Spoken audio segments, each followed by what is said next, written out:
Kapag ang babae nagsimula ng di ka kulitin sa text, tawag at chat, di na nagre-react sa mga nakikita sa wall mo or kahit may kasama ka, di ka napansin kahit anong gawin mo, di ka na i-check kung okay ka lang ba, kung unti-unti nang nanlalamig sa'yo, kung halos wala nang pakialam sa'yo, kung titigan at kausapin ka man ay halos wala na ang dating sigla, kung di mo na maramdaman ang selos niya, kung nanahimik na siya, boys, mag-isip ka na kung ano na ang pagkakamali mo. Ang mga babae kasi makulit at abnormal lang yan sa taong mahalaga at mahal niya. Kahit nasasaktan hanggat kaya pa di ka iiwan.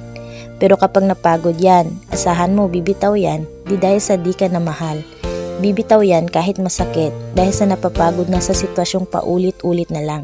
Magkarelasyon man kayo, MU, mag-isang umaasa, or anuman, pahalagahan mo pa rin ang babae. Dahil sa totoo lang, di siya mapapalapit sa'yo kung hindi ka nag-insist na maging bahagi ng buhay niya.